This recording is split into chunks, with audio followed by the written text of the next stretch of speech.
Greetings, my dear viewer. You're on the channel The Price of Cheating. The channel is for those who appreciate traditional family values and condemn adultery. So be sure to subscribe to the channel. Let's get started. On a calm Sunday morning, exactly at 9 o'clock, I found myself deeply contemplating my marriage to Mia. We had been together for 35 years in a cozy little house on the outskirts of town.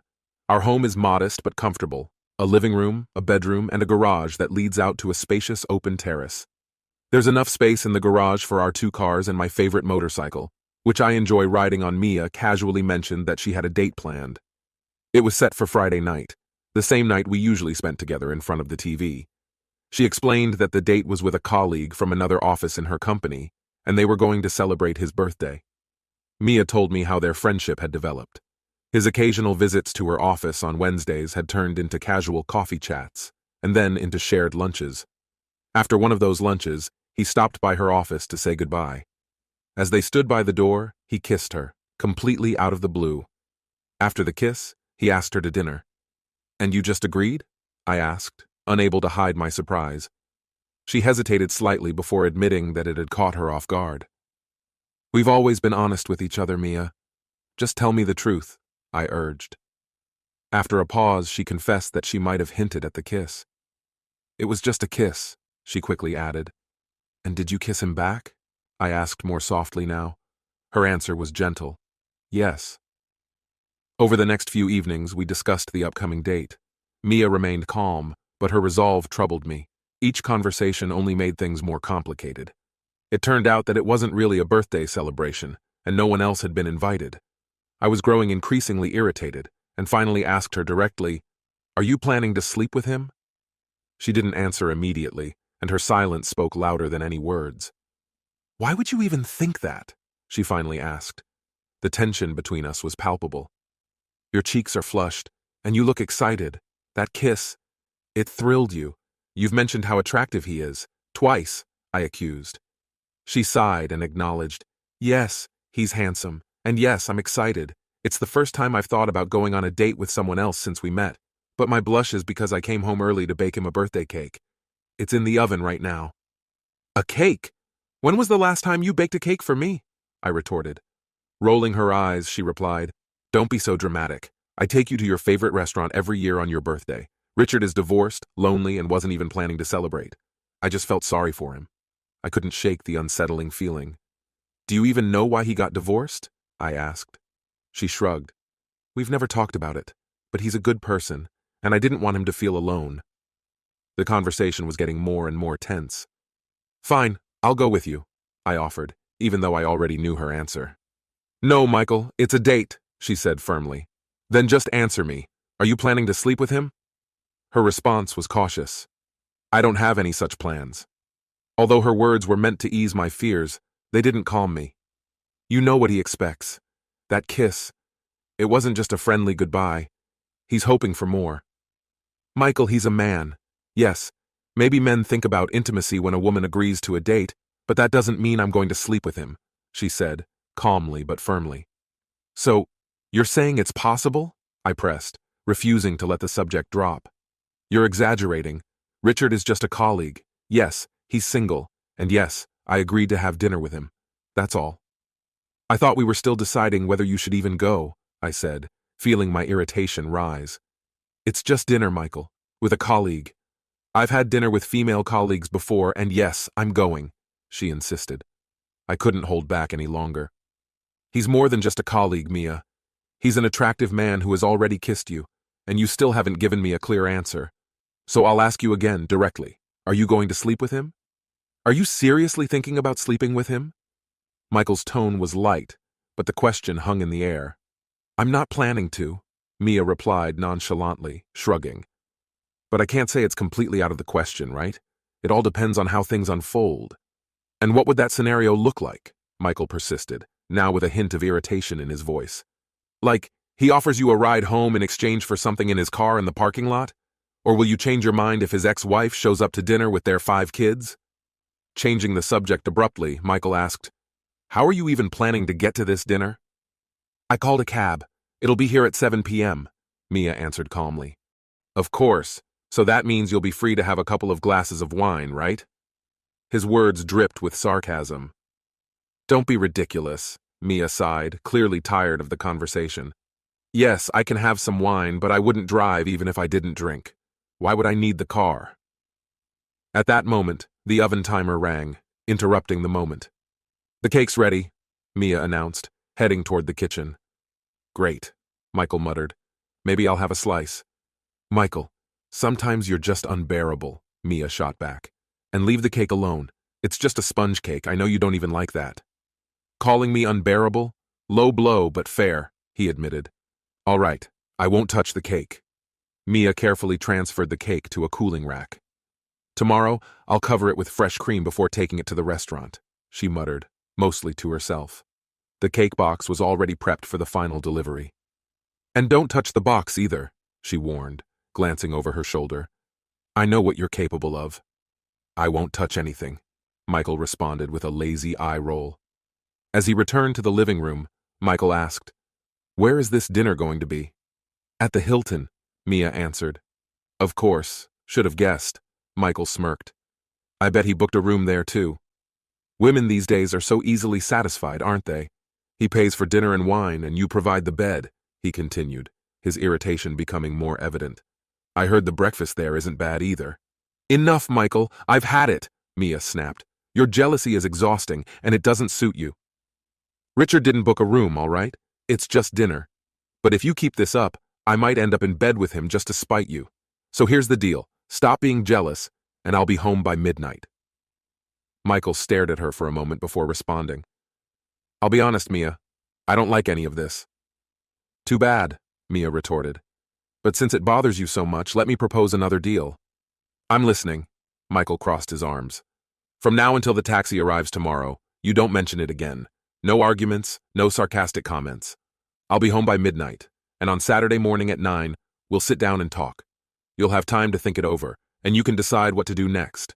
Whatever decision you make, I'll respect it. 9 a.m.? Michael asked skeptically. Yes. That'll give you time to calm down and realize how insignificant this dinner is to our relationship. Whatever you decide at 9 a.m. on Saturday, I'll go along with it. If you tell me to stop seeing Richard, I will. Michael considered the proposal. All right, let's make it simple. I'll have dinner early tomorrow and be gone before your big night. His words were dripping with sarcasm again, and Mia wrinkled her nose in response. How generous, she replied dryly. But I have two conditions, Michael quickly added. First, I'll sleep in the guest room tonight and tomorrow. I don't want to talk to you until Saturday. Second, if you sleep with him, our marriage is on the line. Agreed, Mia answered calmly. On Friday, as usual, Mia returned home before Michael. When I arrived, Mia was finishing decorating the cake. Luxurious chocolate letters formed the words, Happy Birthday, Richard, but what truly caught my attention were the delicate pink hearts, carefully placed along the sides. Mia gave me a brief greeting, but I remained silent, standing firmly in the doorway. She shrugged as if trying to shake off the tension, and I headed to the guest room to change. Making sure she was occupied, I slipped into our bedroom. In the bathroom, I immediately noticed something was missing. The expensive bath oil I had recently bought for her was gone from the cabinet. Clearly, she was planning a relaxing bath, likely with my gift. On the bed, her evening outfit was already laid out. She had chosen an elegant black dress, classic and timeless. Next to the dress were black stockings with lace ties and black panties I hadn't seen before. A new velvet choker with an imitation diamond at the center was also part of the ensemble, but a bra was conspicuously absent. Under the bed were the highest heels I had ever seen. The curtains leading to the terrace were already drawn. I checked the bedroom door, locked it, and put the key in my pocket. Later, sitting in front of the TV, I heard Mia leave the kitchen. I'm going to get ready, she said in a calm voice. Listen, Michael, I understand that you're upset, but there's no need to worry. There's nothing intimate here, and by tomorrow, it will all be over. I nodded in response, but as soon as I heard the bedroom door close, an overwhelming urge consumed me. I went to the garage, opened the motorcycle cover, and took it with me to the terrace. I couldn't see the bathroom, but I heard the water running for the bath. I waited, knowing she was already in the bath when the water stopped. Seizing the moment, I quietly opened the bedroom door and slipped inside. I spread the motorcycle cover on the floor and opened Mia's wardrobe. I quickly threw a pile of her clothes, everything from the hangers, the black dress from the bed, and more items from the drawers. Her purse lay on top of the pile. After closing the wardrobe, I glanced at her evening outfit. Stockings, the choker, and those high heels. Well, I couldn't just leave her barefoot, could I? Cruelty has its limits. I found her phone in her purse. Gathering everything, I took it to the garage and loaded it into the car trunk except for her purse, which I decided to search. Inside the purse was the usual set: money, cards, but what caught my attention was something unexpected: a pack of contraceptives, carefully hidden in the lining. We had never used them. I put them in my pocket, locked the trunk with her belongings, and checked her phone to see the details of the taxi she had ordered. It was almost 6:30 p.m., and the car was due to arrive at 7 p.m. I called. "Hello, I'd like to cancel the ride. My wife has come down with a cold," I added with irony. The operator politely replied, "No problem, sir. Thank you for letting us know." Shortly before Mia finished her bath, I rolled the motorcycle out of the garage and secured the cake box to the back with straps. Closing the garage, I rode off. I didn't want to arrive too early, so I made a short stop at a small corner store. There, I bought an overly sentimental card with bright pink hearts. "Can I borrow a pen?" I asked the cashier. The girl behind the counter smirked and handed me the thickest pen. "This happens a lot. Here, go ahead," she said. I scribbled on the card, "Stay away from my wife, or this birthday will be your last." Getting back on the bike, I arrived at the hotel just before 7. I peeked into the dining hall. There were only a few people inside, but at one table sat a dark-haired man, alone, with a bottle of red wine. 2 glasses were on the table, but only one was filled. He appeared in a suit with a dazzlingly red tie, a risky choice for a date. The hotel staff barely paid attention as a man wearing a rescue helmet walked in carrying a cake. "Delivery for Mr. Thomas," I said, trying to keep my voice steady. The receptionist nodded, asking no questions, and let me through. It was a bold move, but so far, luck was on my side. I wasn't going to back down. I had found out that Mr. and Mrs. Thomas were staying in room 305, but the porter hinted that he was likely at the restaurant. "The man with the red tie?" I asked. She nodded. "Perfect." His face was puzzled when I sat down across from him. "A special delivery from Mia," I said calmly, adding to his confusion. Without hesitation, I took a napkin, unfolded it, and placed it on my lap. Then I opened the cake box, revealing an elegant dessert. But the cake wasn't the real surprise. Slowly, I raised my hand under the table, hidden beneath the napkin. In my grip was something far more dangerous. "It's your birthday, and I have a gun. Say one word. It'll be your last," I whispered. "Understand?" I asked. His face turned pale, and he gave a slight nod. I kept my hand under the table, aiming the weapon at him. "Now I'm going to ask you a few questions. Mia has already answered them, and by the way, she's my wife. If you lie, the next thing you'll see is your blood splattered all over the restaurant. Got it?" His face turned even paler. He nodded vigorously again. "How many times have you slept with her?" I asked sharply. "Never," he blurted out, trembling. "I swear, not once." His voice shook with fear. "You booked this room, so it's clear that tonight you intended to," I said dryly.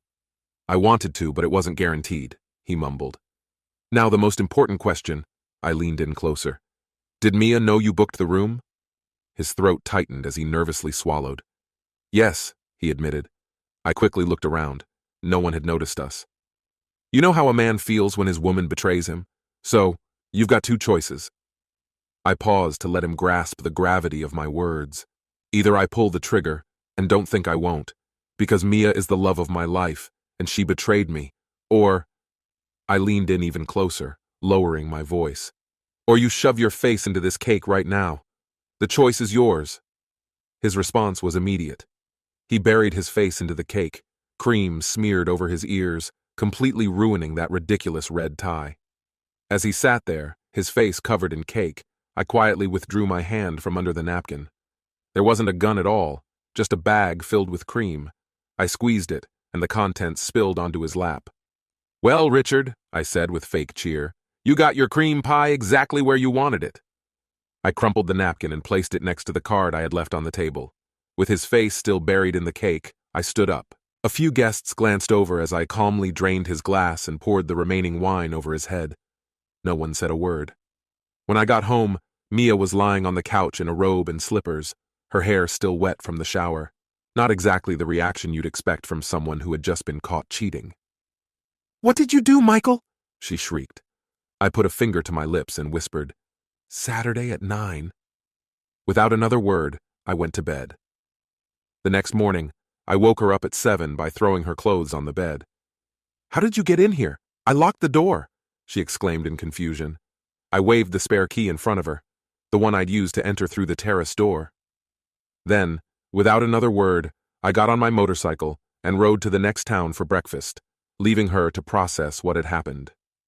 At exactly 9 o'clock, I returned home as planned. We sat at the dinner table, facing each other in tense silence. Mia's face twisted in displeasure as I placed a large, sharp cake knife between us on the table. She was dressed in a simple tracksuit.